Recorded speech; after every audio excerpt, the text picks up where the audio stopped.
Bismillahirrahmanirrahim. Assalamualaikum warahmatullahi wabarakatuh dan salam sejahtera kepada cerain dan juga rakan-rakan sekalian.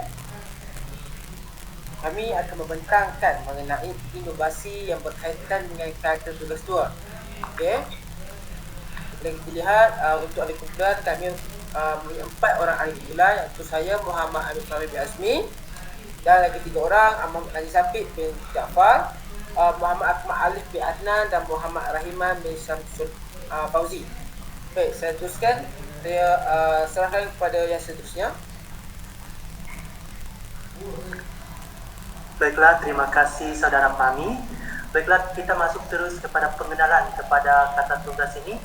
Menurut Kamus Dewan edisi keempat, yaitu pada tahun 2021, inovasi didefinisikan sebagai suatu perkara baru yang diperkenalkan seperti kaedah, sistem, dan teknologi.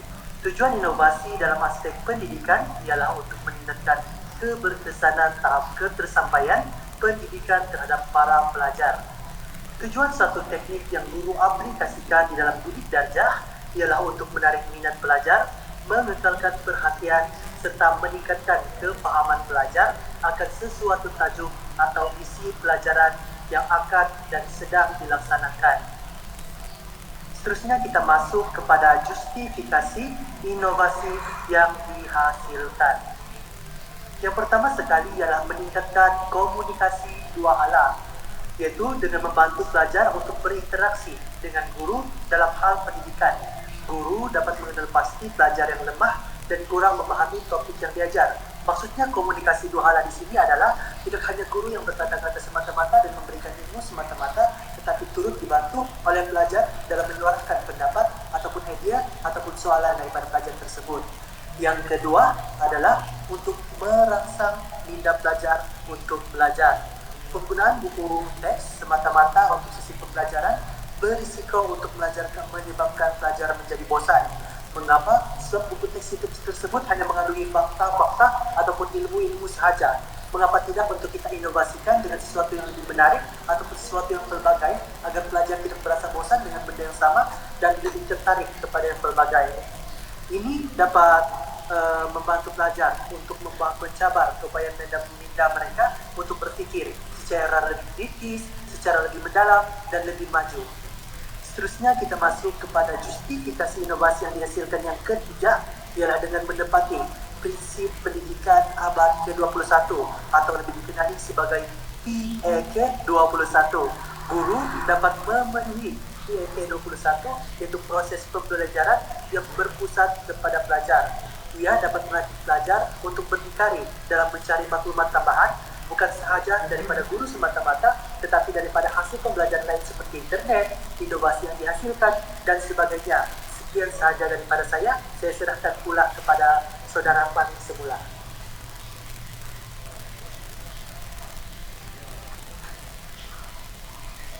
Baiklah, yang seterusnya saya akan membentangkan tentang proses penyediaan inovasi ini. Yang pertama, menyediakan bahan-bahan dan alat yang diperlukan seperti cawan kertas, pembalut berwarna, kotak, gam, gunting dan banyak lagi. Yang kedua, gunting kotak dan bahan-bahan yang telah disediakan. Kotak dipotong dan digunting mengikut saiz yang dikehendaki. Manakala kertas berwarna yang mempunyai label digunting untuk dilekatkan pada kotak. Selain itu, beberapa pelekat berwarna juga digunting sebagai hiasan. Yang ketiga, proses penyediaan yang seterusnya adalah membalut kepingan kotak menggunakan pembalut berwarna. Kepingan kotak ini dibalut agar BBM kelihatan cantik dan menarik untuk dipandang. Yang keempat, lebihan kotak yang telah digantung itu digam untuk dijadikan tapak. Tapak kotak itu dibina lebih lebar dan luas agar BBM lebih kukuh dan tidak mudah goyang. Yang kelima, mengukur kedudukan cawan kertas agar tepat dan sesuai pada kotak tersebut. Kedudukan cawan kertas itu diukur menggunakan baris dan ditanda menggunakan pelekat berwarna sebelum dilekatkan. Yang keenam, melekatkan cawan kertas dan label itu pada kotak menggunakan double-sided tape dan juga gam serta pelekat berwarna. Seterusnya, meletakkan pada tapak kotak yang telah disediakan untuk melihat sama ada kukuh atau tidak. Jadi, inovasi yang dinamakan cawan minda telah pun siap. Seterusnya,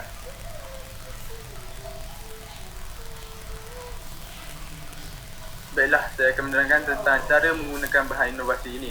Yang pertama, guru menyediakan sejumlah potongan kertas di dalam sebuah kotak yang mengandungi ciri-ciri dan atau contoh yang berkaitan dengan kata tugas 2. Langkah yang kedua, guru akan menyuruh pelajarnya untuk mencabut atau mengambil satu kertas yang terdapat di dalam kotak tersebut. Langkah ketiga, pelajar membaca teks yang terdapat pada kertas yang dicabut.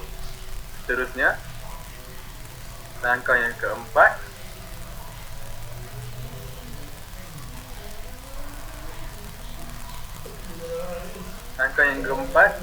setelah selesai membaca dan menganalisis teks tersebut, pelajar akan memasukkan keratan kertas tersebut ke dalam cawan mengikut label kata tugas 2 yang betul. Dan yang langkah terakhir, langkah kelima, mengulang langkah 2 hingga 4 sehingga tamat. Proses ini perlu diulang kembali agar pelajar lebih faham tentang topik yang diajarkan oleh guru. Kemudian saya berikan kepada pembentang seterusnya.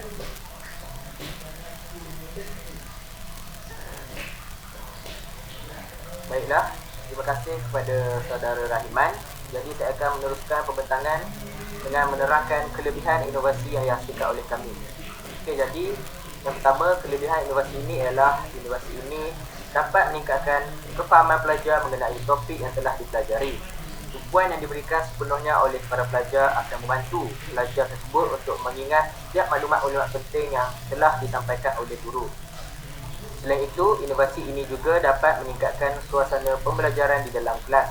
Kebosanan pelajar dalam menuntut ilmu juga dapat dikurangkan dengan penghasilan permainan pembelajaran yang dapat menanam semangat dalam kalangan pelajar untuk menjawab soalan. Okey, seterusnya, inovasi ini juga dapat meningkatkan daya ingatan dan pemahaman jangka panjang pelajar. Dengan menyajikan maklumat melalui PBM, daya ingat dan pemahaman jangka panjang pelajar dapat ditingkatkan. Oleh itu, pelajar dapat mengingat maklumat tersebut dalam jangka waktu yang lebih lama. Okey, akhir sekali, kelebihan inovasi ini adalah inovasi ini dapat menimbulkan minat dan kesungguhan di kalangan pelajar. Penggunaan bahan pengajaran dan pembelajaran yang lebih gerak yang dilakukan oleh guru ini turut dapat memungkinkan pelajar untuk memperoleh kecemerlangan di dalam peperiksaan. Okey, seterusnya saya akan menerangkan tentang kekurangan inovasi ini. Okey, jadi kekurangan inovasi yang dihasilkan ini adalah inovasi ini mudah rosak jika tidak dijaga dengan baik. Selain itu, guru juga perlu mengeluarkan kos sendiri untuk membeli barang keperluan inovasi seperti ini. Selain itu, guru juga tidak boleh menyintas semula bahan inovasi ini sekiranya koyak atau basah. Dan yang terakhir sekali ialah kekurangan inovasi ini ialah sebahagian subjek mata pelajaran, iaitu contoh seperti subjek matematik tidak sesuai untuk menggunakan inovasi seperti ini. Jadi itu sahaja daripada saya.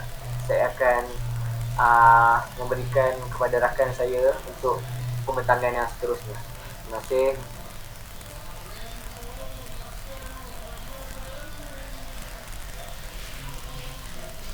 Baik, terima kasih. Dan saya akan teruskan dengan cadangan. Baik, di sini kita terdapat 4 cadangan yang boleh kita lakukan untuk kita meningkatkan lagi inovasi-inovasi untuk menarik minat para pelajar. Yang pertama, guru perlu menggunakan inovasi yang dapat dikitar semula supaya apa? Supaya tidak berlaku pembaziran. Kerana kalau kita lihat seperti tadi, kita melihat kekurangannya ialah apabila basah dan juga lembab, tidak boleh nak mengitar semula. So, menggunakan inovasi yang sama. Jadi begitu,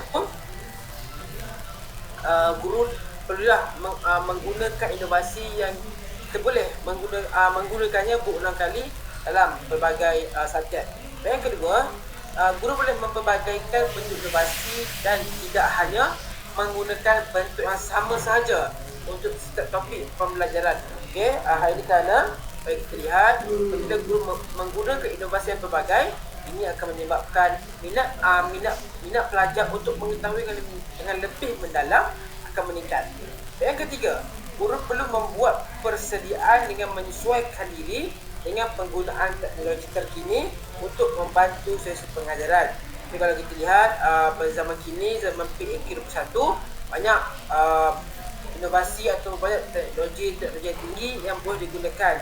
Antara contohnya seperti penggunaan LCD dan projektor untuk apa? Untuk kita membantu lagi pelajar, menarik minat pelajar ini untuk belajar dalam subjek yang dipelajari. Dan keempat yang terakhir, iaitu guru perlu membuat penilaian terhadap pelajar setiap kali tamat sesi aktiviti pengajar. Untuk apa? Untuk merancang teknik mengajar yang berkesan. Kenapa kita tahu bukan semua inovasi itu berkesan. Oleh itu, guru-guru ini mereka perlu untuk membuat penilaian setiap kali habisnya sesi pembelajaran atau sesi PDP. Untuk apa? Untuk kita nak merancang apakah teknik-teknik yang sesuai lagi yang boleh kita ajar, yang bertajar, dan seterusnya untuk kita meningkatkan lagi ilmu pengetahuan para pelajar. Baik, selesai untuk carangan dan kita pergi kepada kesimpulan. Baik, kalau kita lihat secara kesimpulannya, secara konklusinya, inovasi ini terbukti mempunyai banyak kepentingannya dalam menjalankan sesi PDP di dalam belajar kepada pelajar. Jadi inovasi ini juga dapat membantu dalam mempercepatkan pemahaman pelajar kerana dengan teknik pengajaran yang berkesan, iaitu memberi keseronokan kepada pelajar ini, akan mendorong mereka untuk lebih memahami akan pembelajaran yang disampaikan oleh guru. Selain itu, inovasi atau bahan bantu mengajar yang dinamakan sebagai cawan minda ini membolehkan pelajar untuk apa? Untuk menguji kefahaman mereka terhadap topik yang mereka mempelajari. Baik, jadi itu sahaja daripada kami, dan ini merupakan cawan minda yang telah kami lakukan dan banyak kelebihan-kelebihan yang dapat kita peroleh daripada aktiviti yang dilakukan.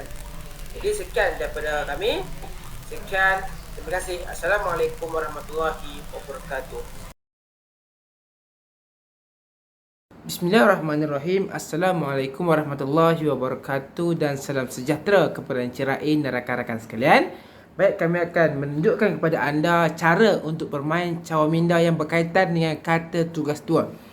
Baik, kita teruskan kepada langkah yang pertama, iaitu guru akan menyediakan sejumlah potongan kertas di dalam sebuah kotak yang mengandungi ciri-ciri dan contoh yang berkaitan dengan kata tugas 2. Okey, selepas itu guru akan meminta pelajarnya untuk mencabut atau mengambil satu keratan kertas yang terdapat di dalam kotak. Dan yang ketiga,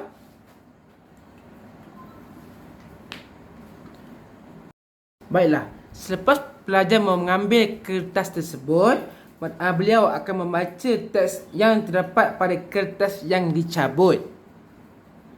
Okey, jadi ayat yang saya dapat ialah kereta itu memelok dari kiri ke kanan. Baik, setelah selesai membaca dan menganalisis teks tersebut, pelajar akan memasukkan kertas tersebut ke dalam cawan mengikut label kata tugas tu yang betul. Okey, jadi kata tugas di dalam ayat yang saya dapat ialah kata sendi nama, iaitu dari. Baik, dan pada langkah yang terakhir, pelajar akan mengulang langkah 2 hingga 4 sehingga tamat. Proses ini perlu diulang kembali agar pelajar lebih faham tentang topik yang diajarkan oleh guru.